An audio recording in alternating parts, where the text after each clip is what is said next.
আমি বলছি না এই সরকার 29 থাকবে, কারণ আমার বলায় কিছু আসে যায় না, কারণ সরকার অলরেডি বলছে সে চলে যাবে। বলছে না যে জুন সর্বোচ্চ তার মেয়াদ জুন। চলে যাবে কেন, যেতেই হবে।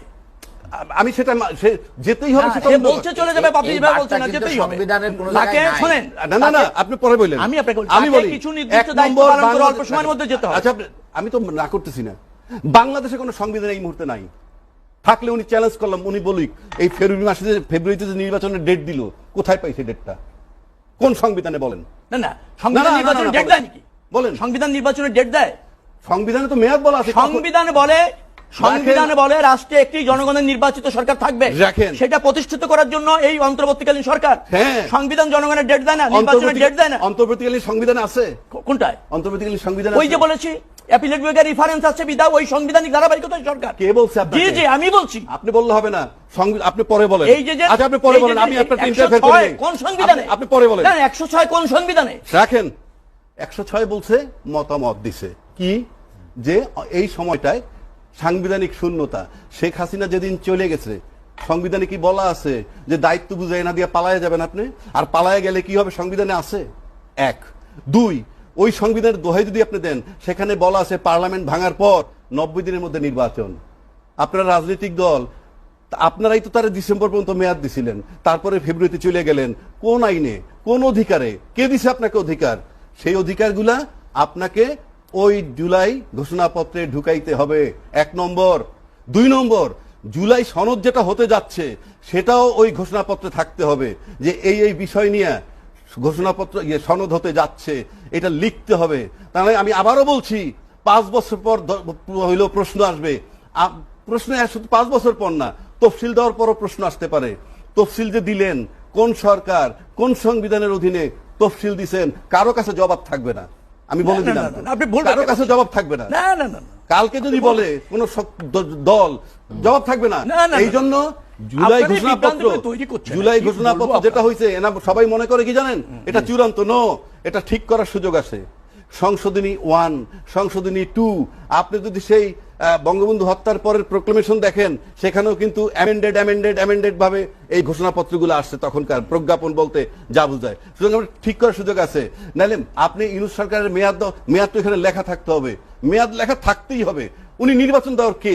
আমি তো আগেও বলছি, ওনাকে ওইটা বলতে হবে এখানে, যে ওই পরিস্থিতিতে হয়েছে। এবং এটাকে আপনি বলতে পারেন, আমি সংবিধান বলবো না, অস্থায়ী সংবিধান। যেহেতু আপনি সংবিধান সংশোধন করতেছেন, it is not yet completed. 1 নম্বর। 2 নম্বর একটা কথা বলে যাই, নোট অফ সংবিধান আপনি বলছেন অস্থায়ী সংবিধানও হয়। ভেরি গুড, ইয়েস, আমি বললাম তো হয়, আমি বললাম হয়। অস্থায়ী সরকারও তো হইছে। না পরে জবাব দিন প্লিজ। আচ্ছা 2 নম্বর আছে note of dissent. Note of ডিসেন্টে ক্ষতিকার, কষ্টকার, ব্যথাকার আমাকে জানতে হবে। কথায় কথায় বলে জনগণ, নো, কোন দলের রাইট নাই। তাদের বলতে হবে কি, 100% জনগণ কোন দলের আছে বাংলাদেশে? তাকে বলতে হবে আমার দলের জনগণের। না, একটু শেষ করি 1 মিনিট।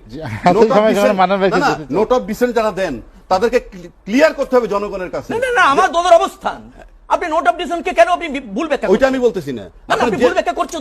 যেহেতু জনগণের ভুল মেসেজ ভাই পরে দেন, যেহেতু জনগণের কথা বলা হচ্ছে, জনগণের জন্য সবকিছু, তাহলে নোট অফ ডিসেন্টের রাষ্ট্র এবং জনগণের ক্ষতি হয় কি, সেটা ক্লিয়ার করতে হবে। নাহলে আপনি যদি রাষ্ট্র এবং জনগণের লাভ হয়, আর সেটা আপনি নোট অফ ডিসেন্ট দিবেন, এই রাইট আমি তো নোট অফ ডিসেন্ট নিয়ে জনগণের কাছে যাব। মেজরিটির ভিত্তিতে পাস হয়ে যেতে পারত। সেটাই তো বলছি, আপনি রাষ্ট্র এবং দেশের জন্য যেটা উপকারী সেটা সবাইকে অ্যাকসেপ্ট করতে হবে। আরে ভাই, সেটা তো অ্যাকসেপ্ট করেছে। আপনি কেন বলছেন আমার নোট অফ ডিসেন্টের অধিকার নাই? গণভোট পরে। আমার রাজনৈতিক দল বলতে যা বুঝায়, যা মিন করি আজকে পর্যন্ত, তাতে এনসিপি খুব একটা গুরুত্ব আমি না দিলেও, যেহেতু নিয়োগকর্তা ইউনূস সাহেব বলছে, তাই এনসিপি, জামাত এবং বিএনপি, এই 3টা দল মিলে একটা পলিটিক্যাল স্টেক হোল্ডার হইতে হবে, নাম্বার 1। নাম্বার 2, এইরকম ক্রাইসিস টাইমে সেনাবাহিনীর একটা বিশাল রোল থাকে, তারা একটা stake holder. 3rd stake holder হলো সরকার নিজে। 3-এর সমন্বয় যদি না হয়, আপনি নিশ্চিত থাকতে পারেন 99.99% সম্ভাবনা নির্বাচন না হওয়ার, নাম্বার 1। নাম্বার 2, আপনি প্রথম যেটি বললেন যে বিএনপি, এনসিপি, জামাত, সেখানেই তো এক ধরনের টানাপোড়েন আছে। সেটা তাদের ব্যাপার, আমি আমার ওপিনিয়ন দিলাম।